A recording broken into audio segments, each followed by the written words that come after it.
Boa tarde. Encerramos o nosso vídeo anterior dizendo que neste nosso terceiro vídeo iremos trabalhar com alguns elementos que colaboram para a infelicidade.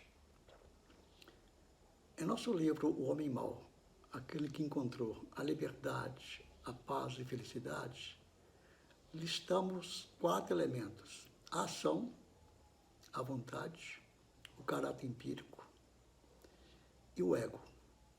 Esses 4 elementos estão bastante vinculados à infelicidade, a alimentar a infelicidade. Porém, para que esse vídeo não se torne muito longo, vamos trabalhar somente a ação e a vontade, 2 elementos primordiais. Aristóteles, na sua obra Ética Nicômaco, que nós já mencionamos em vídeos anteriores, afirma que toda ação é direcionada a um propósito. Existem inúmeros propósitos, mas o propósito principal, o supremo, seria a felicidade. Se toda ação é direcionada a um propósito, numa sequência lógica, nós temos, primeiro, a necessidade. A necessidade conduz a um querer, o querer conduz a uma ação, que, por sua vez, conduz a um fim de interesse do agente da ação. Porém, todos esses elementos estão subordinados ou fazem parte de um único elemento, denominado vontade. O que é a vontade?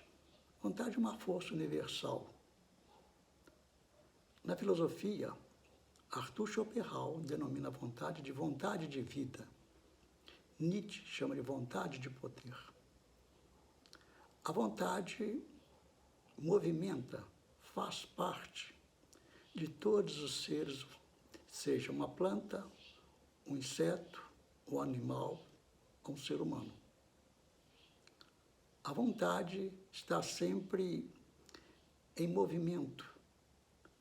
O ser humano sempre está em busca de alguma coisa, movido por essa vontade.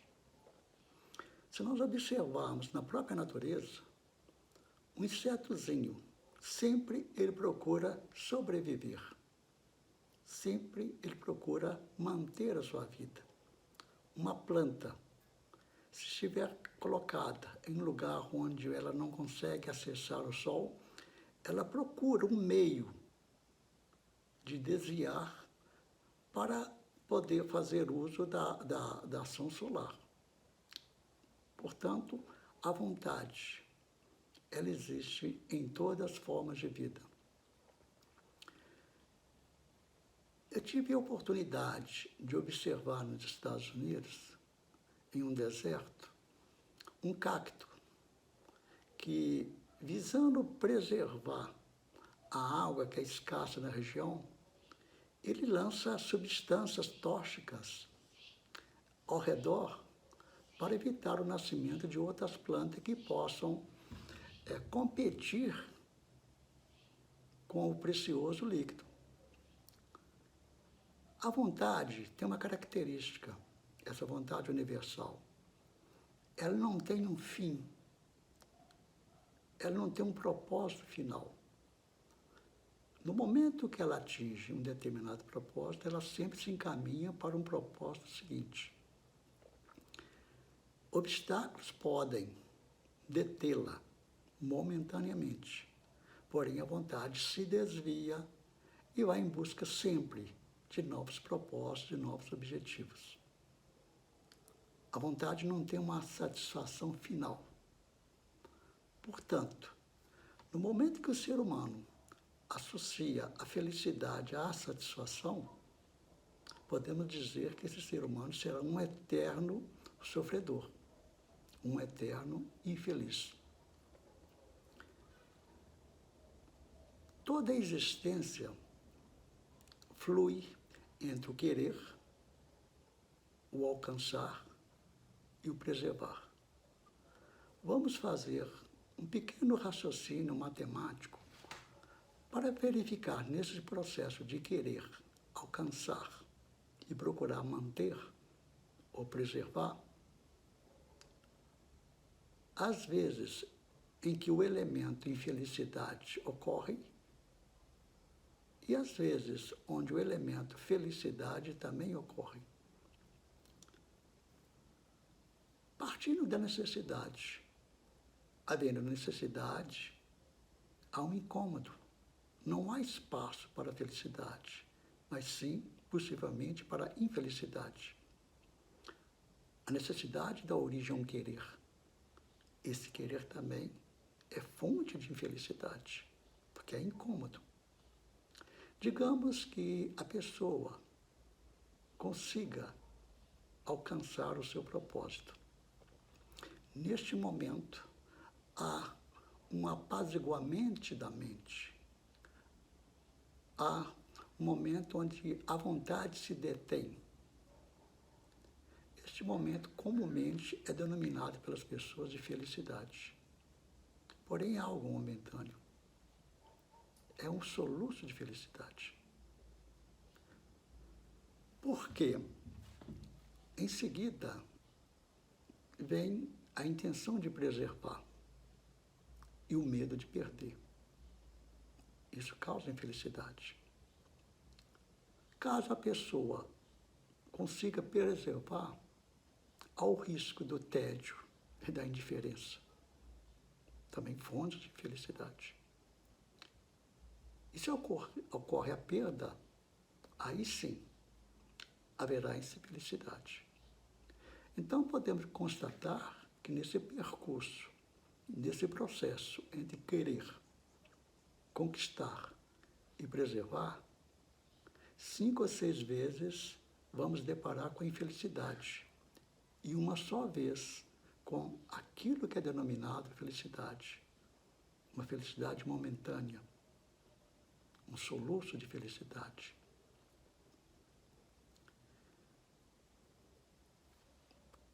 À medida que essa vontade se torna mais dinâmica, aumentam-se também as exigências. O ser humano sai da casa das dezenas para centenas, para milhares. Isso é muito fácil de observar na área social. E à medida que o indivíduo sobe, cresce na área social, na mesma proporção cresce muitas vezes o sofrimento, a infelicidade, devido a conflitos, devido a estresse. É de conhecimento de muitos a pirâmide do Maslow, ou a pirâmide das necessidades. Nessa pirâmide, em sua base, Maslow colocou a sobrevivência. É o primeiro propósito do ser humano. No momento que ele atinge a sobrevivência, há o patamar superior em seguida, que é a segurança. Depois vem a parte social, a parte de autoestima e no topo da pirâmide, a autorrealização.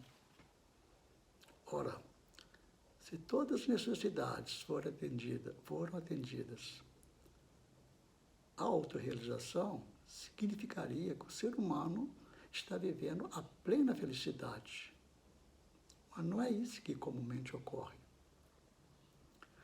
Como consultor, tive a oportunidade de conhecer inúmeras organizações. E quando eu chegava em uma dessas organizações, eu observava que aquela pessoa que cuida do jardim estava cantando às vezes. A pessoa que estava varrendo o chão, limpando o chão, cantava. A pessoa que fazia o cafezinho, cantava.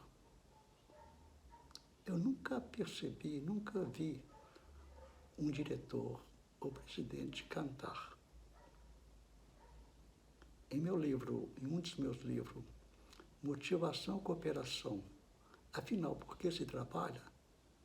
Um dos capítulos é denominado Por que os diretores não cantam? A sociedade procura dinamizar a vontade através do entusiasmo, da ambição, da motivação, dos ideais, dos deveres. Mas, de uma forma paradoxal, ao mesmo tempo, a sociedade tenta frear a vontade através da força de vontade, através do domínio da mente, através do pensamento positivo. Porém, tal domínio da razão sobre a vontade não existe. Isto serve somente para criar conflito no ser humano. É a luta, a eterna luta do pecador contra os seus vícios, dos santos contra os seus pecados,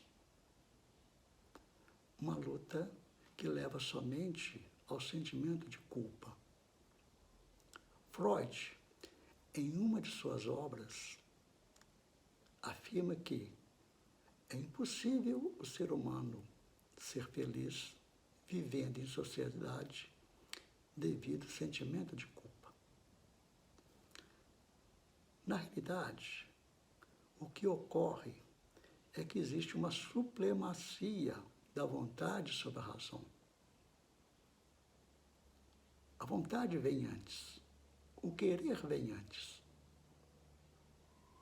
A razão, submissa, subordinada à vontade, procura somente justificar as escolhas das pessoas. O querer vem antes.